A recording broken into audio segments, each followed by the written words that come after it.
Ավարտենք, հետո ձեր հարցերին սիրով կպատասխանենք։ Դեռևս դատական նիստերի ընթացքում խափանամիջոցի քննարկման ժամանակ ես հայտարարեցի, որ ծավալուն քրեական գործի նյութեր են ներկայացրել, բայց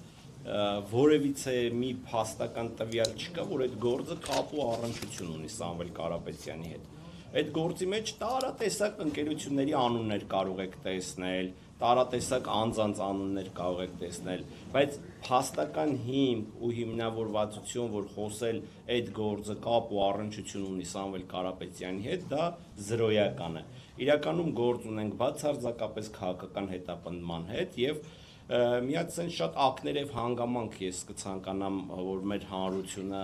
իրազեկված լինի։ Քննչական մարմինն ի սկզբանե օրենսդրորեն նախատեսված մենակ մեղադրող մարմին չէ, քննչական մարմինը նաև անձի անմեղությունը հիմնավորող ապացույցներ ձեռք բերող կառույց է, այսինքն քննչական մարմինը պետք է ինչպես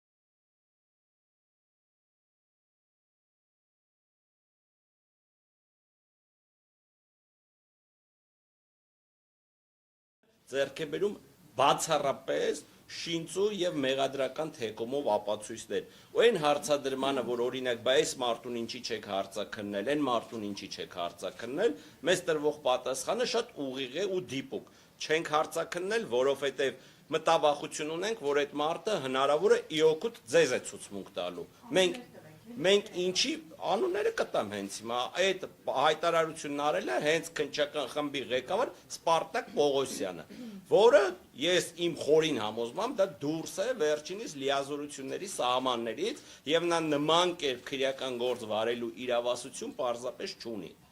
Քրեական գործով չի կարելի չհարցաքննել այն անձանց, ում մտավախություն ունեն, թե կարող է օգուտ ձեզ ցուցմունք տալ։ Դա ոնց ասեմ,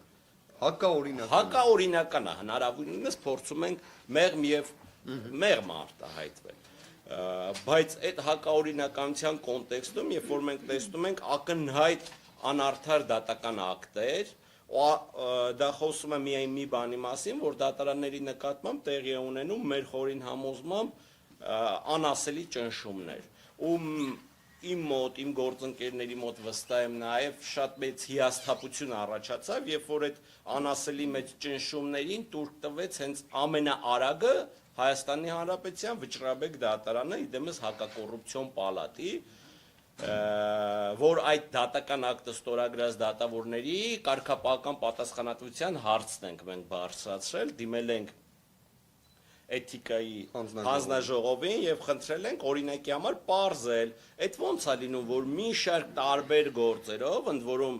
իմ գործընկերը ուսումնասիրություններ արել եւ կոնկրետ գործեր ենք մատնանշել, մի շարք տարբեր գործերով վերջիններս ամիսներ է տևում, շատ դեպքերում նաեւ տարի է տևում, որ որոշում են կայացնում, իսկ Սամվել Կարապետյանի գործով ընդամենը 10 քանի օրվա մեջ իրանք շատ մեծ արագությամբ որոշում կայացրեցին, որ իբրև թե արկա է հիմնավոր կասկած։ Այն դեպքում, երբ որ մենք այդ հիմնավոր կասկածի հերկմանը շատ մեծ դժվարությամբ հասել էինք մոտ 3 կամ 4 դատական այցյաններում, այսինքն 3-4 դատական այցյաններով մենք հերկել էինք, որ այդ հոդվածներով բացակայում է հիմնավոր կասկածը, բայց անասելի արագությամբ ու պրակտիկայում երբևէ չհանդիպած դեպքով Վճռաբեկ դատարանը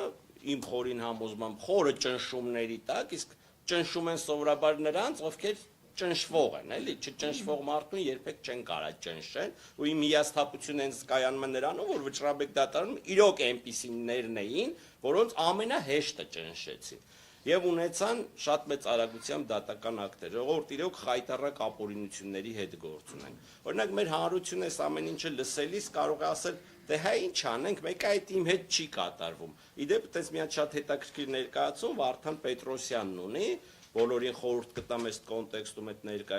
ներկայացումը նայեն, բայց ախր ես ամեն ինչը շատ ուղղակի կապ ունի բոլորիս հետ։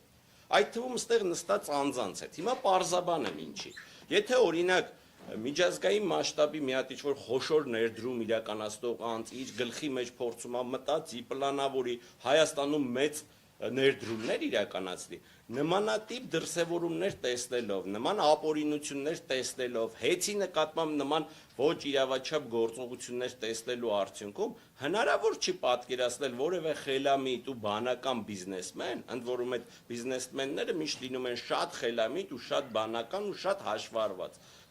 հաշվարկած բացառում է գալ են հետևության, որ մեր երկրում կան են խոշոր ներդրումներ։ Իսկ եթե խոշոր ներդրումներ մեր երկրում չիրականացնեն, դա հենց այ բոլորիս է վերաբերում, դա բոլորիս խնդիրն է։ Եվ մենք պետքա բոլորով պայքարենք մեր երկրում տիրող այ նմանատիպ ապօրինությունների համար, քանի որ դրանք հենց ուղղակիորեն նաև վերաբերում են հենց մեզ։ Չգիտեմ, երկար է հնարավոր խոսել այս գործով տիրող անօրինականությունների մասին, բայց չծանրաբեռնեմ ձեր ժամանակը, խոսքս փոխանցեմ իմ գործընկեր։ Ձեր հարցերին հետո որ անպայման պատասխան։ Տեսեք, ես կոչի դրվագին եմ փորձում երկու խոսքով անդրադառնալ։